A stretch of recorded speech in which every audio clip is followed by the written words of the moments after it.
The Devil's Hour.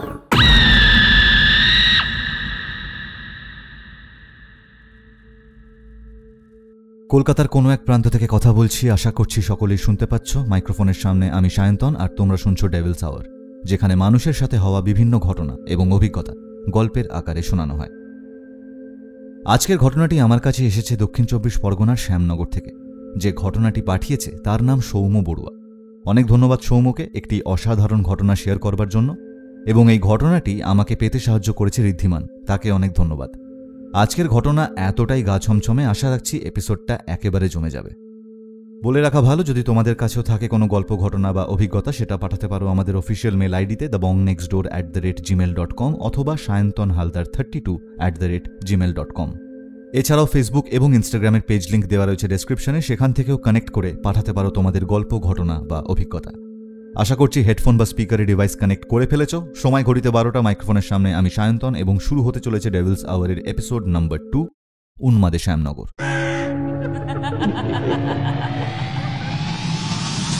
The Devil's Hour. আরো ভালো এক্সপেরিয়েন্সের জন্য হেডফোনটা পরে নাও।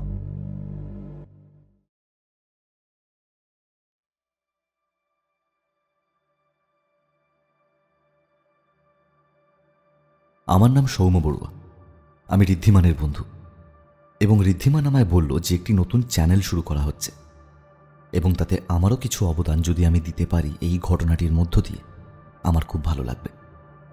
অনেক অনেক শুভেচ্ছা রইল নতুন চ্যানেলের জন্য। এবং আজকে যে গল্পটা বলতে যাচ্ছি, গল্প নয়, এটা এক ধরনের সত্য ঘটনাই বটে। এটা শুধু ঋদ্ধিমান নয়, আমি আমার বহু বন্ধুদের শুনিয়েছি, বহু বন্ধুদের বায়না মিটিয়েছি এই গল্পটা দিয়ে, এবং কেউ কেউ বিশ্বাস করেছে, কেউ করেনি। কেউ বলেছে পাগলে প্রলেপ বকছি, গল্প বানাচ্ছি ইত্যাদি। কিন্তু এই যে কথায় আছে না, বিশ্বাসে মেলায় বস্তু, তর্কে বহুদূর। তা সেই তর্কে আমরা না হয় নাই গেলাম। আমাদের বাড়ি উত্তর 24 পরগনা জেলার শ্যামনগরে। শ্যামনগর এখনও গ্রাম, শহর বলবো না। এবং যে সময়কার ঘটনা বলছি, সেই সময় শ্যামনগর গোটাটাই গ্রাম, শহরের শও ছিল না। বলা যেতে পারে 2-3 বছরই হয়েছে আমাদের এখানে একটি কি দুটো রেস্তোরাঁ গড়ে উঠেছে। তো আজ থেকে প্রায় 10 বছর আগের কথা, প্রত্যন্ত গ্রাম। এবং ঘটনাটা বলার আগে আমি একটু ডেসক্রিপশন দিয়ে দিই আমাদের বাড়ির গলির। আমাদের বাড়ি যে গলিটির ভিতরে, সে গলিটি আমি ছোটবেলা থেকে ভাবতাম, এবং আমার মনে হতো যে ওটি একটি অভিশপ্ত গলি। কারণ গলির ভিতরে সব বাড়িতেই কিছু না কিছু হতেই থাকে, হয় অঘটন নয় অশান্তি, কিছু না কিছু লেগেই আছে। আমাদের বাড়িতেই শুরু করি। আমাদের বাড়িতে বাবারা 5 ভাই বোন।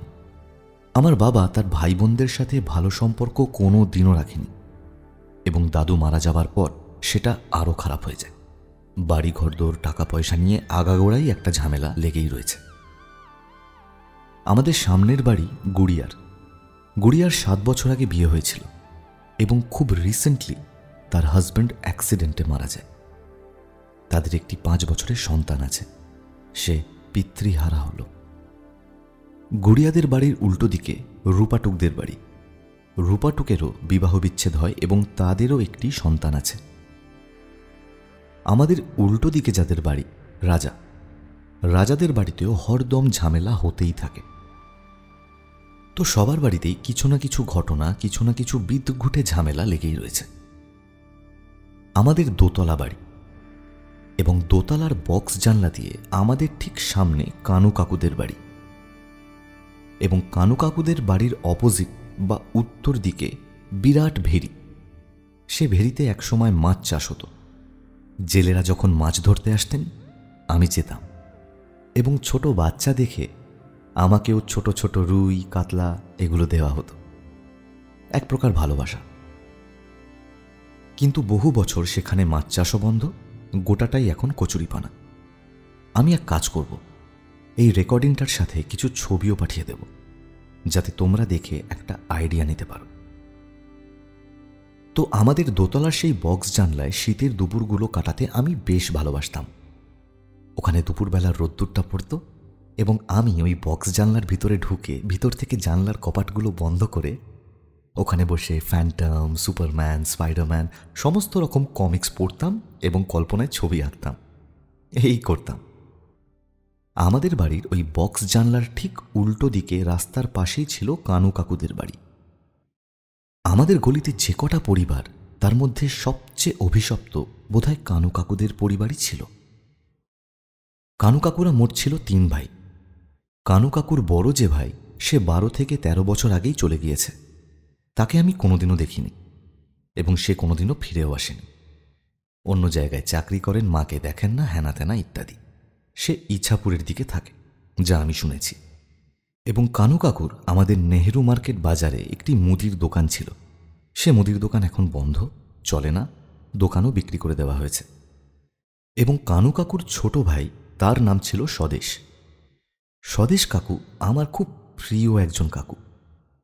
কিন্তু স্বদেশ কাকুর একটু ভীমরতি ছিল, পাগলাটে ধরনের ছিলেন। এবং পাগলামি যখন খুব বেড়ে যায় তাকে মারধর করে হসপিটালেও দিয়ে আসা হয়েছে। কিন্তু সে সেখান থেকেও পালিয়ে এসেছে 2 বার। তাকে একটি অটো কিনে দেওয়া হয়েছিল পাগল হওয়ার আগে। তার মা তাকে কিনে দেন, কিন্তু তার আর অটো চালানো হয়নি। তাকে বিয়েও দেওয়া হয়েছিল যাতে ছেলেটা একটু সংসারী হয়। কিন্তু বিয়ের 6 মাসের মাথায় তার স্ত্রী অ্যাসিড খেয়েছিল। এই ঘটনার সমস্তটাই আমার মায়ের কাছে শোনা। এবং কানু কাকুরও প্রথম যিনি স্ত্রী সেও অন্য এক ব্যক্তির সাথে পালিয়ে যায়। তো তাদের পরিবারটা আমি দেখেছিলাম শুরু থেকেই, এবং সবচেয়ে অভিশপ্ত লাগতো তাদেরই পরিবার। গলিটা সত্যি অভিশপ্ত, কারণ ভিটে বা বাস্তুর একটা দোষ থাকে। এবং আমি অনেককেই এই ব্যাপারটা নিয়ে কথাও বলতে শুনেছি যে বাস্তুটা ঠিক নয় এই গলির। তো কানু কাকুর প্রথম স্ত্রী যখন পালিয়ে যায় তখন কানু কাকুর একটি সন্তান ছিল যার নাম সম্রাট। তাকে রেখেই তার মা পালিয়ে যায়, আর কানু কাকুর কাছে এসে পড়ে সমস্ত দায়িত্ব। এবং পাড়ার লোকেরা বলেন কানু কাকুকে আরেকবার বিয়ে দেওয়া হোক, এবং দ্রুত কোনো খোঁজ খবর না নিয়ে কানু কাকুকে এক ভদ্র মহিলার সাথে বিয়ে দিয়ে দেওয়া হয়। বিয়ে যখন হচ্ছিল তখন আমি খুব ছোট, এবং আমি তাদের বিয়েতে গেছি, খেয়েছি, মজা করেছি। কিন্তু বিয়ের ঠিক 2 মাস পর জানা গেল কানু কাকুর এই স্ত্রীটি মানসিক ভারসাম্যহীন, অর্থাৎ পাগল। কিরকম পাগল, কয় প্রকার, তার দিকে আমি বিস্তারিত যাচ্ছি না। কিন্তু এরকম পাগল নয় যে নিজেকে মারছে বা আকাশের দিকে তাকিয়ে তারা গুনছে। এই পাগলামি হচ্ছে সারাক্ষণ বক বক করা। এবং একজন স্ত্রী লোক যে সারাক্ষণ বক বক করে যাচ্ছে বাড়িতে, আপনি সামনের বাড়িতেই থাকেন, সব শুনতেও পাচ্ছেন। তার উপর যেহেতু সৎ মা সৎ ছেলে, তাদের মধ্যেও মারপিট হচ্ছে, অর্থাৎ সম্রাটের সাথে। যদিও বিয়ের 2য় বছরে কানু কাকুদের আরেকটি সন্তান হয়, কিন্তু সেই সন্তানটি পুরোটাই মানসিক ভারসাম্যহীন। মানে সে কথাও বলতে পারে না, কিছুই করতে পারে না। তো এই নিয়েই দিন কাটছিল। আমি ওদিকে খুব একটা পাত্তা টাত্তা দিতাম না। আমি শীতের দুপুরে বক্স জানলায় বসে কমিক্স পড়া, নয়তো গল্পের বই পড়া, এইসব নিয়ে থাকতাম। তো এরকমই একটা দুপুরবেলায় বক্স জানলায় বসে আমি গল্পের বই পড়ছি। হঠাৎ দেখছি ওদের বাড়ির সদর দরজায় ওই ভদ্রমহিলা বাবু হয়ে চৌকাঠের ওপর বসে আমার দিকে তাকিয়ে কি যেন বিড়বিড় করছে।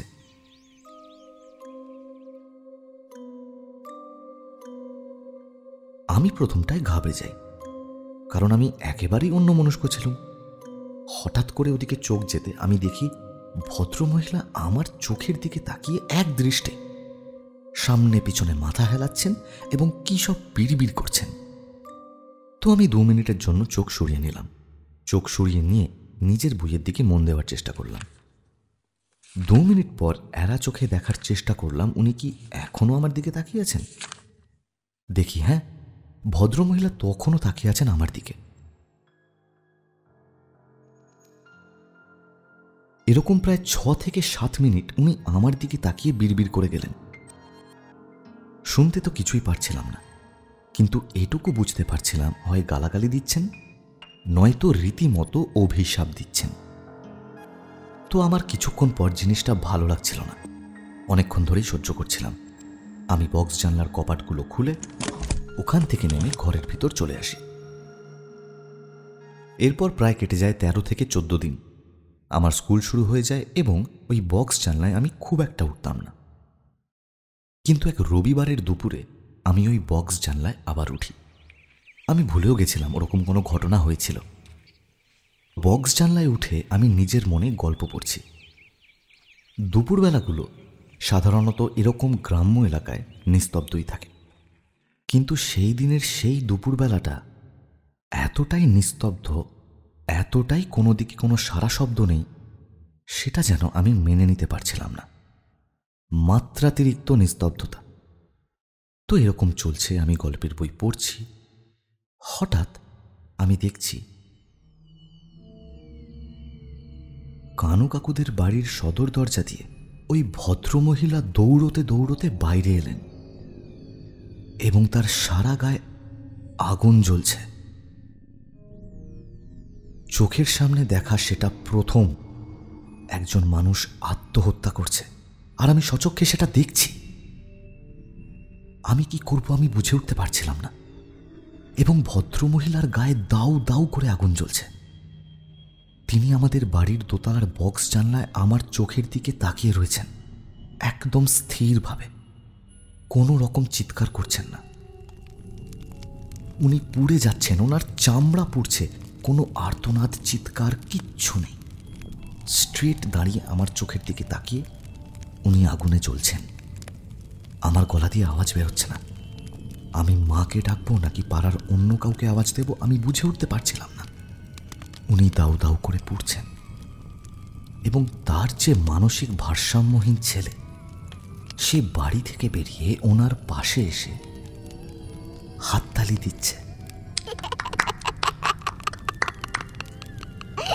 সে ভাবছে ওটা খেলা। এই দৃশ্যটা আমি সারা জীবন ভুলতে পারবো না। এটা যে আমি চোখের সামনে দেখেছি, আমি কোনো দিনও ভুলতে পারবো না। ততক্ষণে চামড়া পোড়ার গন্ধ সারা গলিতে ম ম করছে এবং কালো ধোঁয়ায় কালো ধোঁয়া। ঠিক সেই সময় সামনের রাস্তা দিয়ে বুচু কাকু ফিরছিল অফিস থেকে, এবং সে ওই দৃশ্য দেখে বাইক ফেলে ছুটেছে বাথরুমের দিকে, ওদের চৌবাচ্চা থেকে জল নিয়ে এসে ওনার গায়ে জল দেওয়ার জন্য। কিন্তু যতক্ষণে বুচু কাকু এসে জল দিয়েছে, ততক্ষণে 85 থেকে 90% পুড়ে গেছেন ভদ্রমহিলা, এবং ওনাকে আর চেনা যাচ্ছে না। ওনার একটাও চুল নেই, শাড়ি পুড়ে গেছে, সমস্ত কিছু কালো। গায়ে হাত দেওয়া যাচ্ছে না, হাত দিলে চামড়া হাতে উঠে আসছে, মাংস শুদ্ধ। তাকে শেষমেশ কলা পাতায় মুড়ে নিয়ে যাওয়া হয়েছিল। আমাদের এখানে একটাই হাসপাতাল ছিল তখন, গোলঘর হাসপাতালে, কিন্তু মানুষটা ততক্ষণে শেষ। আমরা যেহেতু বৌদ্ধ, আমাদের গোটা পাড়াটাই বড়ুয়া পাড়া, মানে বৌদ্ধদের পাড়া। তো সেখানে একটা রীতি আছে, হিন্দুদের রীতিনীতির মতোই। আগের দিন রাতে কীর্তন করা হয় এবং পরের দিন শ্রাদ্ধ, নিয়মভঙ্গ যেটাকে বলে। কিন্তু কানু কাকু সেই শ্রাদ্ধ করতে নারাজ। কেন নারাজ সেটা আমি যতদূর শুনেছি এবং যতদূর দেখেছি, কানু কাকুর স্ত্রীর সাথে সম্পর্ক একদমই ভালো ছিল না, যেহেতু ওনার স্ত্রী একজন মানসিক ভারসাম্যহীন ছিলেন। এটা ছাড়াও কানু কাকু একটু কৃপণী ছিলেন। অত টাকা পয়সা খরচ করতে উনি নারাজ, এবং সেটার জন্যই উনি শ্রাদ্ধ শান্তি কিছুই করেননি। এরপর কেটে যায় 2 সপ্তাহ, এবং রূপা টুক, যার কথা আমি আগেই বলেছি, তার বিবাহ বিচ্ছেদের পরে সে বাপের বাড়িতেই থাকে। সে একদিন আমার মাকে ডেকে বলল, বৌদি, আমি তো অফিস থেকে রাত্রেবেলা ফিরি, এবং যখনই ওই গলিতে ঢুকি আমি না পোড়া পোড়া একটা গন্ধ পাই, জানো তো। মা ভেবেছে হয়তো রূপাটুক ভয় দেখাচ্ছে, যেমন মেয়েরা দেখায়, একটা রিউমার ছড়ানোর চেষ্টা চলছে হয়তো। এবং মা বলে যে না, আমরা এরকম কোনো পোড়া গন্ধটন্ধ পাইনি। আর সত্যি আমরা ততদিনে কোনো পোড়া গন্ধ পাইনি। আরও কিছুদিন যায়। এবার ও বাড়ির গুড়িয়াও একদিন এসে বলে, জানো তো বৌদি, আমি না রাতের বেলায় কান্নার শব্দ শুনতে পাই। কিসের কান্না কে জানে। কিন্তু তবুও কেউ কিচ্ছু বলল না এবং কেউ কিছু করলও না। কানু কাকুকে বললেও সে বলবে যে তোমরা আমাকে দিয়ে টাকা পয়সা খরচ করাতে চাইছো, তাই বলছো এরকম শ্রাদ্ধ শান্তির কথা, অতএব তাকেও বলা বৃথা। আমাদের শ্যামনগরে এখনো কারেন্ট চলে গেলে প্রায় 1 থেকে 2 ঘন্টা আসেই না, তার বেশিও হয়ে যায় অনেক সময়। তখন অলরেডি গরমকাল পড়ে গেছে এবং একদিন রাত 12:30-1টার দিকে কারেন্ট চলে যায় এবং আমার ঘুম গেছে ভেঙে। ওই গরমে আমার আর ঘুম আসছে না। তো আমি আমাদের ওই দোতলা থেকে বেরোই এবং ওই সময় আমার সিগারেট খাওয়ার বেশ শখ ছিল। ক্লাস 10 কি 11-এ পড়ি সম্ভবত। সদ্য হাতে কড়ি হয়েছিল। স্কুলে তো আর খেতে পারতাম না, তাই নিজের রুমে বা ছাদে আমি সিগারেট খেতাম। তো আমার কি মনে হলো, ভাবলাম সবাই তো ঘুমোচ্ছে, কারেন্টও নেই, কেউ দেখতেও পাবে না, আলো টালো জ্বলছে না, যাই একটা সিগারেট খেয়ে আসি। তো সিঁড়ি দিয়ে নেমে আমাদের সদর দরজা খুলে আমি রাস্তায় বেরিয়ে একটা সিগারেট ধরাবো করছি। এবং আমাদের গলির মধ্যে তখন আমার খুব প্রিয় একটা কুকুর ছানা ছিল, মানে রাস্তার নেড়ি কুকুরই, কিন্তু সে আমাদের গলির প্রাইভেট প্রপার্টি। সে আমাদের গলিতেই থাকতো, পাহারাও দিত, দেখতেও একদম কুচকুচে কালো ছিল, ছোট্ট একটা পাপি, এবং তার নামও আমি দিয়েছিলাম কালুয়া। তো আমি যখনই স্কুলে যাচ্ছি বা কাজে যাচ্ছি একবার শুধু কালুয়া বলে ডাক দিলেই যেখানেই থাকুক না কেন টুংটুং করে লেজ নাড়তে নাড়তে দূর থেকে আমার পায়ের কাছে চলে আসতো। তো সেদিন রাতে নেমে কালুয়া বলে ডাক দিয়েছি, কিন্তু দেখি কালুয়া নেই। ভাবলাম অন্য কোনো দিকে গেছে হয়তো, রাত্রেবেলা খাবারের খোঁজ করতে। তো আমি কি করলাম, আমি আমাদের গলির সামনের রাস্তাটা পার করে কানু কাকুদের বাড়ির সামনে দিয়ে পায়চারি করছি। পায়চারি করার উদ্দেশ্য ছিল যাতে আমার বাড়ির লোক কেউ দেখে না ফেলে। গরমে কারোর ঘুম ভেঙে গেলে তারা যেন দেখে না ফেলে আমি বাড়ির সামনে দাঁড়িয়ে সিগারেট খাচ্ছি। এই ব্যাপারগুলো অ্যাভয়েড করতেই কানু কাকুর বাড়ির সামনে হাঁটছি। সিগারেট খেয়ে ফেরবার সময় আমি দেখি ওদের সদর দরজার পাশে যে জানলা, তার সামনে এক ভদ্রমহিলা হলুদ লাল শাড়ি পরে, যে শাড়িটা ওই ভদ্রমহিলা পরতেন যিনি মারা গেছিলেন, সেই শাড়ি পরে ওই জানলার দুটো গরাদ ধরে তার গলাটা ভেতরে ঢুকিয়ে কি যেন দেখছেন। এবার এই জায়গায় আমার বহু বন্ধুই বলেছে পুরো ফাও কথা, কাউকে দেখিসনি তুই। কিন্তু আমি এখনো বলছি, আমার গায়ে লিটারেলি কাঁটা দিচ্ছে, কিন্তু আমি দেখেছি, 100% দেখেছি। হতে পারে সেটা 5 থেকে 10 সেকেন্ডের জন্য দেখেছি, কিন্তু আমি দেখেছি। ওখানে এক ভদ্রমহিলা জানলার গরাদ ধরে দাঁড়িয়েছিল এবং তার গলাটা ছিল ভেতরের দিকে। সে যেন কাউকে খুঁজছে, কাউকে দেখছে, কিছু একটা চাইছে। ওটা দেখেছি এবং কাট্টু পরের মুহূর্তেই আমি দেখছি আমার পায়ে কেউ একটা চাটছে। আমি ওই মহিলাকে দেখলাম, নিচে তাকালাম, নিচে তাকিয়ে দেখি কালুয়া কোথা থেকে এসে আমার পায়ের সামনে আমায় চাটছে। কালুয়াকে দেখে আমি আবার তাকালাম ওই জানলার দিকে যে ওখানে কে, অ্যান্ড ভ্যানিশ। কেউ নেই, ওখানে কেউ দাঁড়িয়ে নেই। আমি যা ভয় পেয়েছি, আমি শুধু এটা নয়, আরও অনেক ভুতুরে ঘটনার সাক্ষী, কিন্তু এই পার্টিকুলার ঘটনা আমি ভুলতে পারি না। আমি কালুয়ার দিকে তাকানোর পর যেই দেখেছি ওখানে আর কেউ নেই, আমি ছুট সোজা সদর দরজা টপকে ঘরে ঢুকে মায়ের পাশে গিয়ে আমি শুয়ে পড়ি। এবার মা জিজ্ঞেস করছে, কিরে কি হয়েছে? আমি কিছুতেই বলিনি। মা অত পাত্তা দেয়নি, বলল ঘুমিয়ে যা। পরের দিন সকালে আমি মাকে সব বলি যা যা হয়েছে।